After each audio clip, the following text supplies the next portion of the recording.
She is a first grader, Kaide Sakai, and she is smart. She's most of the time cooperative in class, gets her work done. Who can tell me so far what this story was about? Hey, I had that one. The problem is recess. All the jump ropes are gone now. For Kaide, an exercise in frustration. Can I borrow your ball? Try as she might, she just can't seem to click with the other kids. Annika, can I borrow your ball? You can't just take it for something. It is heartbreaking to see, and heartbreaking for her mom, Christy, to know this is what happens. She's been very sad lately because a lot of the kids, they have their own kind of set play as a group. You're not supposed to have that. And it's not that these kids are being mean. In a way, they're being quite patient because something about how Kaide approaches play, it's easy to be turned off. She's inflexible. She has difficulty engaging properly with other peers. She needs them to do things her way, period. You're not supposed to have that. Oh,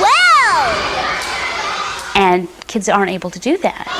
And while this perhaps looks like nothing more than a little girl having a bad day and she'll get over it, it actually takes someone who has seen a lot of children with autism to recognize that what's happening with Kaide is autism. Have you met Kaide? Yes. Do you see a girl with autism there? Yes.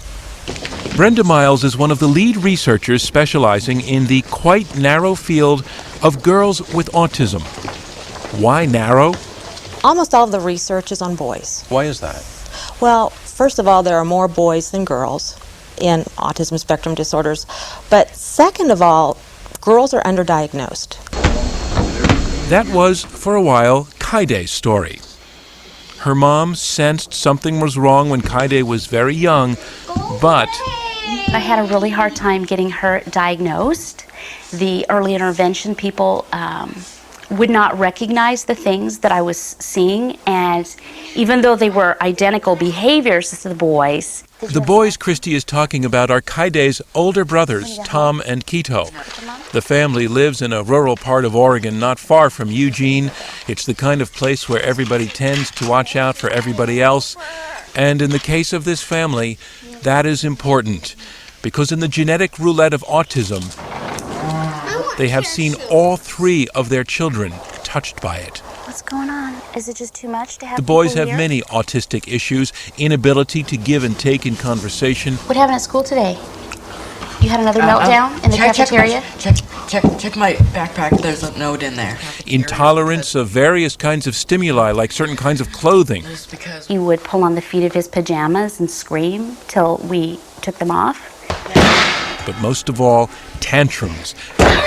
And then Kaide came along. So she had the sensory issues. That was the first thing I noticed.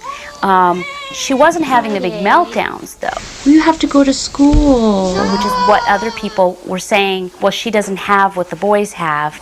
Kaide, do you like to go to speech? It is Christie's opinion that those differences disguised Kaide's symptoms when she took her to be evaluated. She wanted to please them. So whatever they would ask her to do, she would just throw her whole heart into it and do whatever the adults wanted. You finished all your And work? right there is what Brenda Myers thinks may explain how a girl with autism could, so to speak, fool the experts. Things, she says, of how girls in general are brought up. We more overtly teach social skills to girls. They are told not to get angry. They are told to be nice. They are told to share all of those behaviors. That boys just don't get in the same. That they don't get that message in the same dosage as girls do. Exactly. And when girls do melt down, as Kaide does at home, even then it's often dismissed as nothing serious because a girl is, well, female. People roll their eyes and say, drama queen, even me. Do you think we'll get the last of the blackberries? Kaide has a kind of autism called Asperger's syndrome. It is high functioning, which can also mask the fact that her brain is wired differently. And if this is how life looks for her at 8 years old, what challenges does she face later on? 10 years on. I get so stressed out, I just want to give up. 12 years on. I used to be paranoid for a long time that people didn't like me. Bethpage, Long Island, a support group for college-age women who, in a sense, were Kaides in childhood. Now they are young women with autism. I went to my friend's high school senior prom. Like Kaide, the women in this group are high-functioning and well-spoken. What do you think, Ellie? In a one-to-one, 5-minute conversation, they could greet you, be very pleasant, answer a couple questions back and forth. But when you go beyond that, then you begin to see the holes or the gaps in her social understanding. So I was asking about 7th grade. Oh, that's the worst year. Kids always used to make fun of me, and they always used to, like, tease me and call me names. I love this school. You love it? Why? Because, well, they actually help kids build more character to them. It is going so much better for a 14-year-old named Victoria Roma. By dividing into. Good. She is also high-functioning, superb language skills. The sharks that are caught are thrown back, but that's She wants to be a marine biologist. She attends some regular classes here at Slocum Skews Public School in Ridgefield, New Jersey, but part of her day is also in special ed classes in a separate building. It's a pleasure to meet you, too. Between classes, we sat and talked a little about how she sees the differences. In what ways is being a girl with autism more challenging, do you think, than being a boy with autism? Because it's really harder to hook up with friends, especially the neighborhood kids. Harder for girls than for boys, you think? Harder, yeah. Why would that be? Well, because girls are concerned on how the world thinks of them, less than boys. What are the things that are challenging for you? It's a challenge to basically be aware of everything. Am I flapping? Was that a joke I just heard? Should I be laughing? Should I not be laughing? Should I be serious at this time? Can I get a little silly at this time, you know? So today's a good That day? is a good explanation for what is tripping up Kaide, only at the 8-year-old level. She is now getting lessons in, among other things, how to make friends. So today we're going to talk about some ways to help get us some friends at recess. Jump rope, basketball, soccer, kickball. We could play on the slide or on the jungle Sounds like gym. you have a lot of people you could play with, right?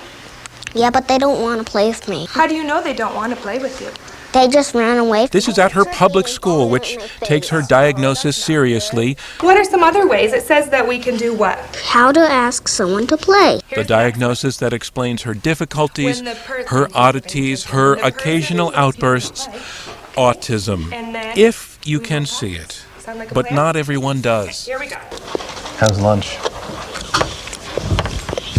Good. While we were in the school following Kaide, a member of the faculty, not one of her teachers, I want to be clear about that, came up to me and in a very sincere way, not in a nasty way, but said, you know, I wonder if what's really going on with the kids in that family has to do with the way their parents react to them. It's about parenting.